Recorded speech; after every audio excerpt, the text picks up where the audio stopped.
Good morning everyone. Our today's topic is type of propeller. ठीक है.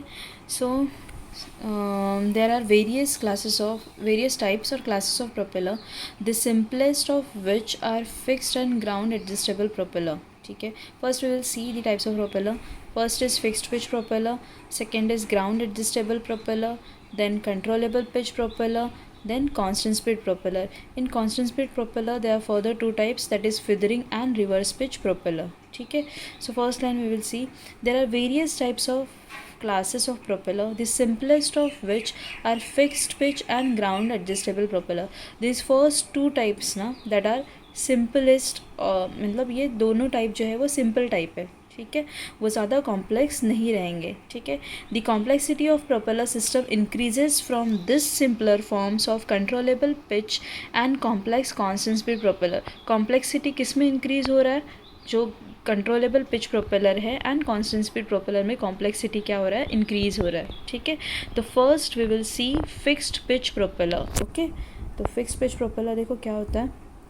ठीक है. यहाँ पे देखो, यहाँ पे एज अ नेम इम्प्लाइज, उसका नेम ही क्या है? Fixed pitch propeller has the blade pitch और a blade angle built into propeller. वो मैन्युफैक्चर ऑलरेडी बिल्ड करके देता है. ठीक है. The blade angle can not be changed after the propeller is built. एक बार बिल्ड होने के बाद ब्लेड एंगल को हम लोग चेंज नहीं कर सकते. ठीक है. Generally this type of propeller is one piece and is constructed of wood और एल्यूमिनियम अलॉय. जनरली ये जो फिक्स्ड पिच प्रोपेलर होता है वो वन पीस कंस्ट्रक्शन रहेगा. और किसका रहेगा? मटेरियल क्या दिया है इसका? आइदर वुड या तो एल्यूमिनियम अलॉय का रहेगा. ठीक है. Fixed pitch propeller are design for best efficiency at one rotational and forward speed. जब भी हम लोग उसको मैन्युफैक्चर करते हैं फिक्स्ड पिच प्रोपेलर को, तो उसको डिज़ाइन ऐसे करना है ताकि वो ज़्यादा से ज़्यादा एफिशिएंसी दे. कभी ज़्यादा से ज़्यादा एफिशिएंसी देना चाहिए वन रोटेशनल फॉरवर्ड स्पीड, मतलब उसके वन रोटेशनल फॉरवर्ड स्पीड में ज़्यादा से ज़्यादा एफिशिएंसी हमें मिलना चाहिए. उस हिसाब से हम लोग उसको कंस्ट्रक्ट करेंगे. ठीक है.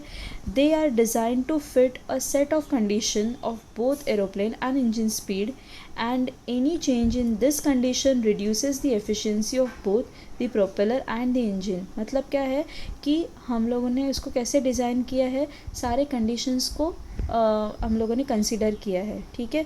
Set design to fit a set of conditions of both aeroplane and engine. मतलब हमें पता होना चाहिए कि जो एयरक्राफ्ट है वो कितने हाइट तक फ्लाई होने वाला है, जो भी है उस कंडीशंस को हम लोग ने कंसिडर करके उसका डिज़ाइन किया है. ठीक है. तो जो condition of both aeroplane and engine speed and any changes in this condition, अगर हमने स्पीड में कोई चेंजेस किया या कुछ भी हमने चेंजेस किया तो वो क्या कर सकता है? प्रोपेलर की एफिशिएंसी को रिड्यूस कर सकता है. प्रोपेलर की भी एफिशिएंसी रिड्यूस होगी या इंजन की भी एफिशिएंसी रिड्यूस होगी. तो हम लोगों ने जो प्रोपेलर को कंस्ट्रक्ट किया है वो कुछ स्पीड को या मतलब कुछ इंजन स्पीड को या जो भी है, मतलब इंजन कहाँ पे फ्लाई हो रहा है उस कंडीशंस को देख के ही हम लोग क्या करेंगे? उसको कंस्ट्रक्ट करेंगे. ठीक है. Fix pitch propeller is used on aeroplane of, कहाँ पे यूज़ करते हैं इसको normally? It is used on aeroplanes of low power, low speed, low range और लो एल्टीट्यूड. मतलब कम हाइट के एयरक्राफ्ट में हम लोग इसको यूज़, कम हाइट पे जो एयरक्राफ्ट फ्लाई होता है वहाँ पे यूज़ करेंगे. लेस पावर, लो पावर का जो एयरक्राफ्ट रहेगा वहाँ पे यूज़ करेंगे. लो स्पीड वाले एयरक्राफ्ट में यूज़ करेंगे एंड लो रेंज वाले एयरक्राफ्ट में हम लोग क्या करेंगे? इसे यूज़ करेंगे. ठीक है. इसके एडवांटेज क्या है? फर्स्ट ही हमने देखा कि ये क्या है, ज़्यादा कॉम्प्लेक्स इसका कंस्ट्रक्शन नहीं है. ठीक है. ज़्यादा कॉम्प्लेक्स नहीं है ये. Means what? Many single engine aircraft uses fixed pitch propeller. Single engine aircraft में ही हम लोग नॉर्मली फिक्स्ड पिच प्रोपेलर को यूज़ करते हैं. And the advantages of this are less expense, कम खर्चा लगेगा इससे. एंड द सिंपल ऑपरेशन भी सिंपल रहेगा. तो एडवांटेजेस है इसके less expense and simple operation. This type of propeller does not require any control input from pilot in flight. कोई कंट्रोल इनपुट देने की ज़रूरत ही नहीं है बिकॉज इसका पिच ऑलरेडी सेट है. ठीक है. Fixed pitch propeller are available in tractor and pusher design. अभी ये डिज़ाइन क्या है? ट्रैक्टर एंड पुशर, ये प्रोपेलर का लोकेशन है. मतलब प्रोपेलर को इधर आगे हम लोग लगाते हैं या पीछे, ये हम लोग बाद में डिटेल में पढ़ेंगे. ठीक है. तो जनरली इतना याद रखना कि fixed pitch propeller are available in tractor and pusher design. तो बस इसमें इतना याद रखना है तुम्हें कि ये जो फिक्स्ड पिच प्रोपेलर होता है वो क्या रहेगा?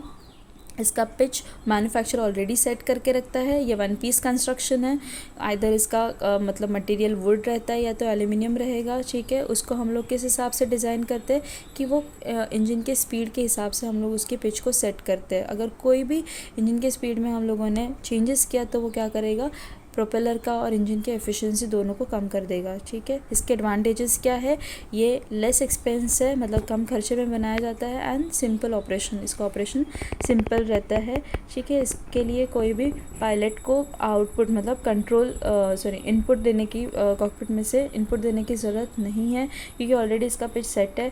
उसके बाद last point is available in tractor and pusher design.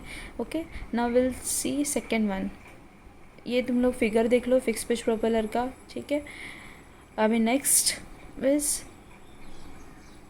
Ground adjustable propeller. इसका नाम ही बता रहा है कि ये क्या है। ग्राउंड एडजस्टेबल मीन्स व्हाट, हम लोग इसको ग्राउंड पे ही एडजस्ट कर सकते हैं। वेल एयरक्राफ्ट इज़ फ्लाइंग, इसको हम लोग एडजस्ट, इसका पिच को हम लोग चेंज नहीं कर सकते, ठीक है। तो ग्राउंड एडजस्टेबल प्रोपेलर, ये देखो पहले तो इसका फिगर देखना तुम, फिर तुम्हें और क्लियर होगा। See this is a ground adjustable propeller. यहाँ पे तुम्हें हब दिखाई दे रहा है और यहाँ पे तुम्हें क्लैम्प दिखाई दे रहा है, ठीक है। सो ये क्लैम्प जो है उसको हम लोग लूज़ करके ब्लेड एंगल को हम लोग क्या कर सकते हैं, सेट कर सकते हैं, ठीक है। एक बार सेट होने के बाद इन फ्लाइट हम लोग ब्लेड एंगल को चेंज नहीं कर सकते। Okay, so will see here. Okay, the ground adjustable propeller operates as a fixed pitch propeller. ये फिक्स पिच प्रोपेलर के जैसे ही ऑपरेट होगा। द पिच और a blade angle can be changed only when the propeller is not running, ठीक है। Propeller जब run नहीं हो रहा है उसी टाइम पे हम लोग ब्लेड एंगल को या पिच को चेंज कर सकते हैं। This is done by loosening the clamping mechanism that hold the blade in place. ये ब्लेड एंगल को हम लोग चेंज कैसे करेंगे, उसके क्लैम्पिंग मैकेनिज्म को लूज़ करके, ठीक है। After clamping mechanism has been tightened, एक बार क्लैम्पिंग मैकेनिज्म को टाइटन कर दिया, the pitch of the blade can not be change. जो पिच है ब्लेड का हम लोग उसको क्या चेंज नहीं कर सकते, ठीक है। To meet the variable flight requirement, variable flight requirement को मीट करने के लिए हम लोग इन फ्लाइट इसके ब्लेड एंगल को चेंज नहीं कर सकते। Ground adjustable propeller is not often used on present days aeroplanes. अभी प्रेजेंट डे में ग्राउंड एडजस्टेबल प्रोपेलर ज़्यादा यूज़ नहीं होता, ठीक है। So in short ground adjustable propeller similar fix pitch propeller के जैसे एडजस्ट करेंगे हम लोग इसको जब भी प्रोपेलर रोटेट हो रहा है तभी हम लोग उसको एडजस्ट नहीं कर सकते। जब भी तुम्हारा प्रोपेलर स्टेशनरी रहेगा तो क्लैम्पिंग मैकेनिज्म को लूज़ करके ब्लेड एंगल को हम लोग सेट करेंगे। क्लैम्पिंग मैकेनिज्म को बाद में क्या कर देंगे, टाइटन कर देंगे। उसके बाद हम लोग पिच को चेंज नहीं कर सकते, ठीक है। तो ये ज़्यादा यूज़ नहीं होता प्रेजेंट डेज में, ठीक है।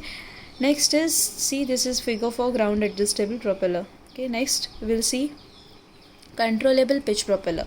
What is controllable pitch propeller? So controllable pitch propeller permits a change of blade pitch or an